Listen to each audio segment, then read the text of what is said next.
Good evening and salutations, my GH fans. I'm gonna go on a 30, maybe a minute rant. Just follow me, it'll make sense. So, why did they turn Olivia's character into absolute dog shit? I know I'm trying to not really curse on these things, but, she gets me to a point where it's like, what happened to her? When she first came to Port Charles, I really did like her. She had a certain style, certain spunk to her, from the old neighborhood and stuff, and I really liked her. This was before I felt like money changed her. By the way, she's no longer the whole Jenny from the block. Um, but she was a really good character, and now they turned her into an absolute mess. And every time she's on screen, I'm just like, seriously. I must have did that sound so many times in today's episode. Okay, I'm gonna try to let's just get through this. You know what? Let's talk about something on the lighter side, and maybe my mood will change. So Ava took Avery. Such a weird name. Why would you name your daughter a name that's very similar to? Anyway, she took a little girl to go see Mike, and it was a nice scene. The little girl, Avery, had some pictures and stuff like that. She drew some pictures or whatever to show Mike, and Mike was smiling and stuff, and Ava was there, and Sonny comes in the corner and he sees, and at first I'm sitting there thinking, please don't flip out. This is, because we all know how Sonny feels about Ava, and it's not like he doesn't have reason, but whatever. So he's standing at the door and he sees his daughter just with his dad or whatever, and he smiles and stuff, and he walks in the room, they talk for a little bit, and then Avery, stays with her grandfather, and Ava talks to Sonny. And Ava pretty much is like, listen, I want to apologize. That day where I got Mike arrested was, it wasn't pretty much the highlight of my life so far, and I just really want to apologize for what I did, because, I can see how important, our daughter's relationship with her grandfather is, and I just screwed up, So it was a very heartfelt apology, and Sonny took that, and he was like, listen, it happened, and they actually just had a nice moment. It was a very nice civil moment, and so it was like, listen, this is in the past. Let's just try to move forward, and just it is what it is. I appreciate it. Then they moved on, and then they went back inside Mike's room, and Ava got her daughter ready for, it's like, listen, it's time for you to get ready to go to school. And Ava hugged Mike, and then he walked out, and Sonny talked to his granddad for a little bit. His dad for a little bit. And once again, he pretty much asked him, what is it that you want? Actually, tell you the truth, yeah. Excuse me.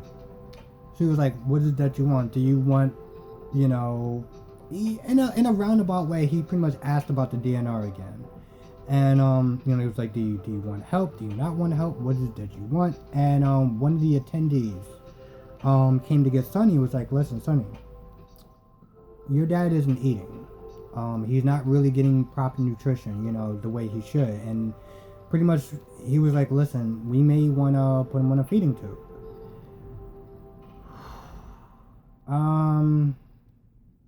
That was a little hard to hear. I know it's fiction, but fiction is based off of real life things sometimes, and if you ever went through that, it hits you. It hit me. So, Sonny's not there talking to him. It's like, oh, well, he's eating a little bit, and, they're going back and forth, but, the attendee's like, listen, it's just an option. Let me know what you think. And then, Michael comes in. He talks to Sonny, and, they went to go, they're standing over Mike. And Mike is sleeping, and Sonny and Michael are talking and stuff. And here's another little heartbreaking thing.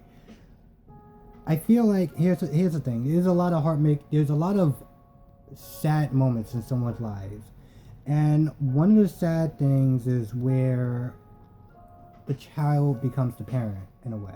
When the child actually has to hold up the parent, and they're talking about the DNR and what's best for Mike, and should we keep fighting for him? Sonny's like, I don't want to be selfish because Mike, you know, he was like, basically, it's like, I know it would be easier, and a lot of people would sit there and say it'd be easier just to let him go, but what if he doesn't want that? What if 5 more months will give him 5 more great moments, And it was really tough to hear. It was really, really, really tough to hear, and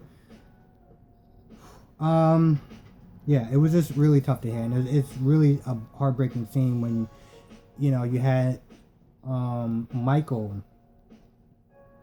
pretty much help Sonny, through this difficult time because, a parent is always supposed to protect the child, help him through things in life, and help him get through the tough moments. And when it's the reverse, it's just a really sad situation. And, yeah, so that's pretty much how it ends off. They're just standing over Mike, talking and seeing what's the best option for him. So you have Robert. Robert is passed out on Laura's couch, and Laura decides to play a little joke or whatever. She comes in her little sexy nightgown or whatever, and Robert wakes up, and Laura's like, "So we should continue what we did before, I mean, where we left off at, I mean, you're here on my couch, and we had all these, we go back way back or whatever." So just kind of just teasing them, joking them around with them or whatever, making them think that they did something. And Robert wakes up, it's like, "Oh, where's your husband at?" And Laura's like, "Oh, he's gone, and he'll be gone for hours." And finally she drops the ruse or whatever, and they have a talk or whatever about Holly.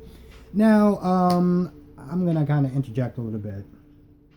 They're all talking about how, and I know, granted, when somebody is dead and whatever, you don't sit there and focus on the bad, you focus on the good, and what they did in the bad should be transcended, but I don't agree with that. And here's the thing. I go way back, and not as way back as some other people, but farther enough. There was an episode or a scene where Holly tried to blackmail Luke into finding out if that other guy, I can't remember, that other son of his was really his son. It was like, "Listen, if you pay me $1 million or whatever, I'll sit there and tell you the truth if Ethan is really your son." And I'm like, what kind of fucked up shit is that? You're gonna literally sit there, he's already lost time with his son as it is, and you wanna, like, what, blackmail him into finding out if he's his true son or not? Like, you're a pretty fucked up person, I know that she did good and she did bad, and everyone did good and did bad, but I'm just like, I don't know, maybe for me I just have that disconnection with her. But yeah, Robert's talking, and he's all heartbroken, and Laura's there trying to console him and everything, and it's whatever. I'm not gonna sit there and say it's not nice, but let's be honest, I felt like that was the most meaningless part in the whole episode. Except for the fact that, when Robert gets down to the station, he talks to Mac. And by the way, I didn't know that they were brothers, until recently. But Max is like, "Listen, you need to sit there and look over this file." And Robert's like, "It's all in black." And pretty much Mac was like, "Listen, it's not what the stuff that's missing, but we just think that her ship, because apparently it was a ship that went down, and that's what caused Holly's death." But with soap operas, no one ever stays dead. With that being said, Mac is like, "Listen, this doesn't feel right. This feels like foul play. Me and Anna both think that there's more to the story of Holly's death than what is on this fucking paper, or what is missing on this paper." So that's where pretty much Robert's scene ends.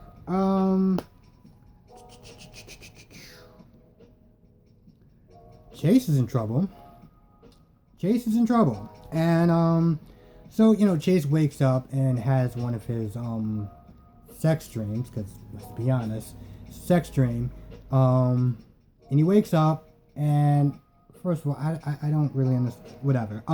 So he's in bed or whatever, and he's looking at his phone or whatever, and he's looking at pictures of his girl and stuff, and just, heartbroken and everything like that. And he gets a phone call. Gets a phone call from Mac. And Mac is like, so, did you break all your bones last night? And Chase is like, no, I'm good.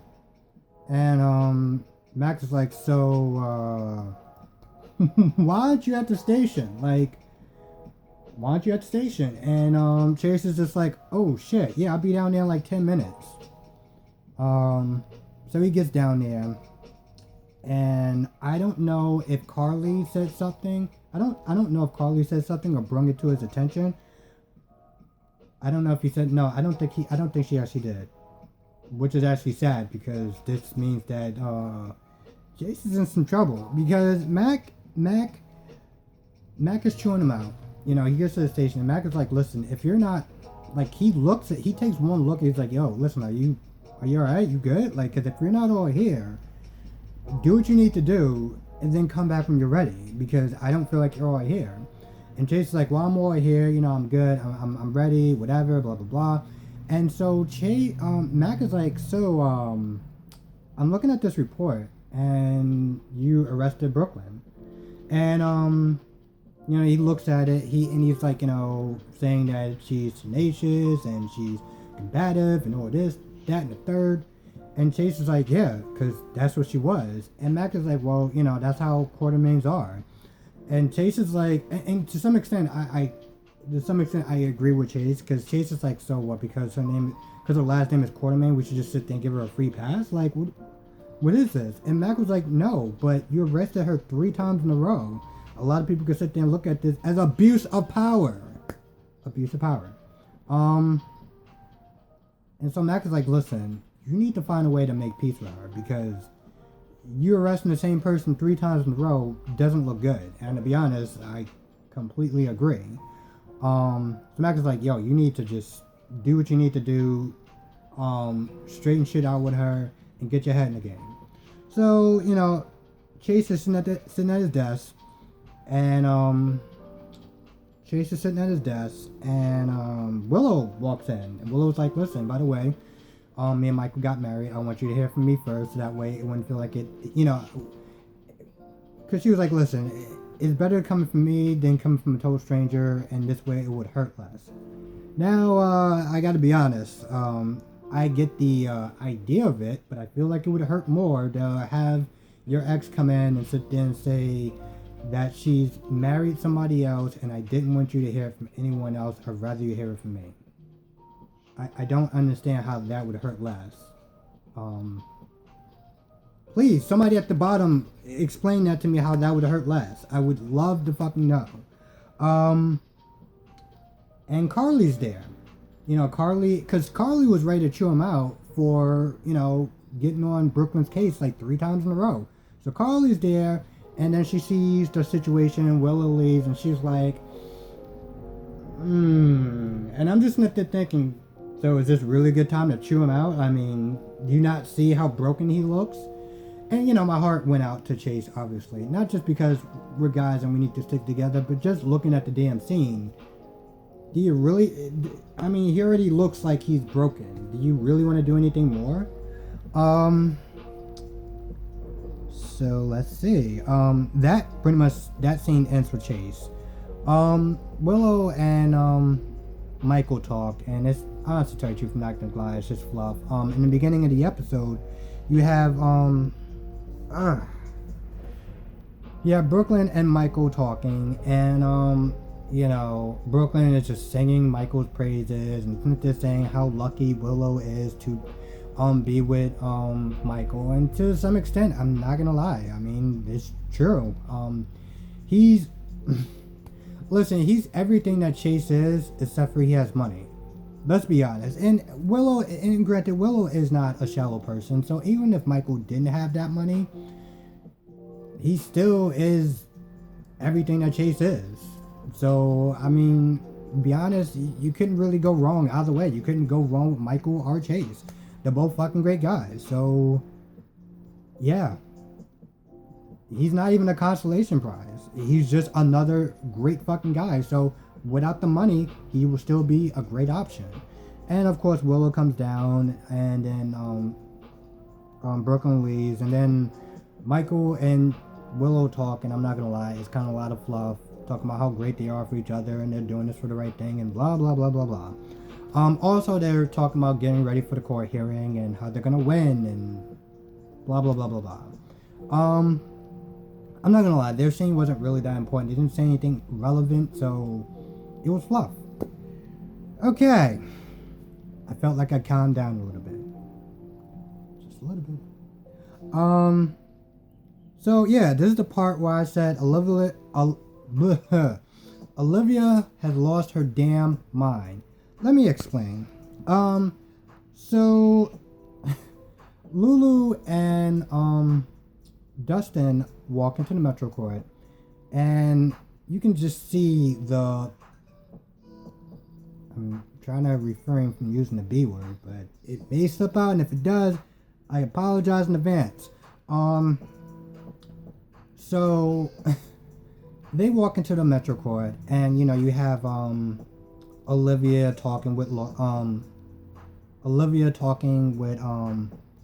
Carly. I was gonna say Laura because that's her real name, but talking to Carly, and Zula like like looking at Dustin with that with that bitch look on her face, like and I'm just not there thinking like, what is your problem? So here's the thing. She seems like she's upset with Dustin because she feels like Dustin is replacing Dante, and she's like, oh well, I don't want you to sit, and then she's getting upset with Lulu. So she walks up, and they walk up and they're all talking and stuff like that, and Lulu's like, listen, I think Dustin's like, listen, I need your help with some cupcakes and stuff like that, and we're just missing the recipe. Me and Rocco are working on it, but our skills isn't as good as yours, so we need your help. We need your expertise, and just being nice. And Lulu's like, listen, Dustin's gonna take Rocco for Father and Son's Day, for a school thing, and what the hell is her name? Olivia looked like she's about to lose her damn mind when Lulu was like, listen, Rocco is gonna go with Dusty for a father and son thing for school because Rocco doesn't want to feel left out. And that's where the parties break up. You have Carly takes Dustin to the side, and Lulu's talking to Olivia. Now here's the thing that just really pissed me off. Carly needs to mind her fucking business. Just flat out. Carly needs to mind her fucking business. And I get where she's coming from, but she still needs to mind her fucking business. So Carly's like, listen, it's very hard on Olivia, you taking him, her son to father and, her grandson to this father and son thing. And, it's hard for her, this, that, and the third, and, just understand where she's coming from, She didn't sit there and say slow down. She was just like, understand where she's coming from and just have a little compassion for Olivia. Now, the reason why that pissed me off, because it was like, she was meant to, Carly was meant to say, Lulu is moving on with her life, and she should, and, she found a great guy like you, and she should just have some compassion. And I'm like, well, when did compassion turn into, should he slow down? Because should he not, is his pace with Lulu too fast for Olivia? Should he slow his pace down? Should we just sit there and live our life according to fucking Olivia? Like, come on, seriously? I think I was just more fucking upset with Olivia, and the fact that Carly still just need to mind her own damn business. But so Olivia is talking to Lulu, and Olivia's like, oh, why you sent there why is Rocco taking him to father and son's, this father and son's day thing, and he's still a stranger, and how long did you know this guy for, like a year? And I was like, yes, a year. And a year is a pretty long fucking time, because Olivia is upset that she said and this came out her fucking mouth, that you're trying to practically replace Dante, and you're trying to make it seem like, what was the words that she used? I don't remember the exact words that she used because I'm not gonna lie, I'm still pissed off. But she was like, "Oh, you're trying to make Rocco forget Dante," and I'm like, "Wow, really?" She's trying to make she's trying to make Rocco forget Dante. Wow. And then Lulu was like, "Listen, this whole thing that they're doing, what was the thing that she used? Give me a second. Something along the lines of he's an honorary uncle, like this whole father and son's activity, Rocco is going to be having Dustin as an honorary uncle." And at that point, Olivia felt like shit. And she should. She honestly should feel like shit, because she made Lulu feel guilty for her moving on with her life, for her, having this guy be nice to her son.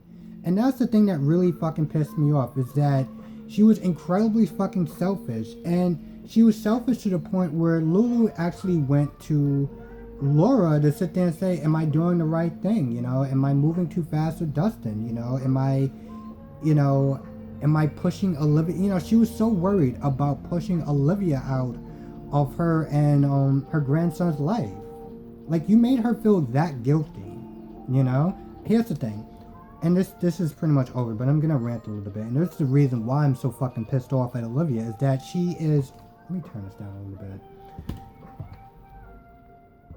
Is that she's being selfish. Olivia is being selfish. Okay, I understand that you are fighting for your son. And there was one point where she was talking to Dustin. She was like, "Oh, well," Dustin was being completely nice and was like, "Listen, I'm not trying to replace Dante, and I feel guilty that I am benefiting off of Dante's absence and his PTSD."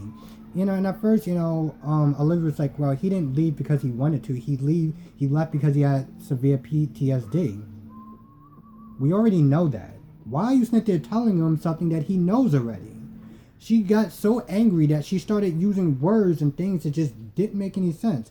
She was like, "Well, just to let you know, I'm not going to stop fighting for my son to come back home. And, he is always going to be Rocco's father, and this, that, and the third." And I'm like, bitch, we already know that. We already know that. Everyone in this room already knows that. Lulu knows that. Carly knows that. Dustin knows that. You are saying things that just make no sense whatsoever. And then Dustin was like, "Listen, you know what? Thanks for the talk, whatever. And there's no hard feelings." She's making Lulu feel guilty for her moving on with her life. And I understand that you want to fight for your son, and you're upset that your son can't come home because of what he's dealing with. But here's the thing. Your son chose to work for the WSB. He chose to do that dangerous mission. He knew that he had a family. Hell, even him being a cop, he knew that he had a family. And he put himself in the line of fire every single day. Now, yeah, to some extent, you know what? Some people could sit there and look at it as a selfish thing. You have a family, but you're putting yourself in the line of fire every day. So I don't want to sit there and say it's selfish, but it's a balancing act. Let me take that back. It's not selfish. It is a balancing act. But I guess his family and his wife can kind of look at that sometimes. "Oh, you put your life at risk and you should be home with your family." That's what I meant. But he chose to do that dangerous mission. So if you should be mad at someone, don't just take it out on Lulu. Take it out on your son. He chose to fucking do that. He chose to go out to Rouse or whatever the hell his name is. He chose to do that regardless of the fact that his family, he was going to be leaving his family. So let's not sit there and try to act as though fucking Dante is fucking blameless. And that's what pisses me off. She chose to sit there and take all her anger and all her frustration and make Lulu feel guilty for something that she's not doing anything wrong. She's not something to act. She's not something to say, "Oh, why don't you call him daddy? Why don't you call him stepdad? Why don't you sit there and refer to him as a stepdad?" She's not doing that, and that's the thing. She's making her feel as though she's doing that stuff, and that's what pisses me off. And I'm sorry for going on this rant, but I'm pretty sure I'm not the only person that is sick and tired of Olivia and her bitchy ass attitude towards every time that Lulu decides, every time that, she sees Lulu, she has to sit there and make her feel guilty because she's moving on with her life. Because at the end of the day, Dante also chose to end their marriage. But yet you're going to sit there and put all the blame on Lulu? Like, are you fucking kidding me? Wow. I feel better. Yeah, actually, I really do fucking feel better. I got that shit off my chest. This video went longer than I really felt it should. But I pretty much kind of covered everything in this episode. I don't know, I guess we're going to leave on a cliffhanger on Friday. And, by the way, I am going to be doing the Flashback Fridays. But, because I've been so disappointed. With their version of Flashback Fridays, so I'm going to do my own recommendation for Flashback Fridays that you can watch a clip or a scene on YouTube. That I think that's really going to be like, wow, So I'm going to be doing that for these Flashback Fridays. And I will be writing the name at the bottom of the clip that I want people to sit there and check out. I apologize, I didn't do that last Friday. But it was called The Hotel Fire, Part 1 and Part 2. Port Charles Hotel Fire, Part 1 and Part 2. But I'm actually going to write it now. And hopefully not forget. And then going forward, unless it's not there anymore, then I won't. But going forward, on Fridays I will be doing that. Also, my recommendations on a true Flashback Fridays. So, have a good day, good night, depending on when you're watching this. Thank you for watching it. Thank you for the thumbs up and for the views. And any comments is much appreciated. Let me know what you think. Let me know what you think of the story. Let me know what you think of Olivia. Is Olivia wrong? Is she right? I mean, anger aside, I understand where she's coming from, but she's going about it in a very poor manner. And her poor manner is affecting other people. It's affecting Lulu, and it will affect Rocco, and that's the thing that really fucking bothers me, besides just her bitchy ass attitude and the way that they really kind of made Olivia's character turn into shit. So have a good day, good night, be safe, wash your hands, all that good stuff, and I will catch you in the next recap.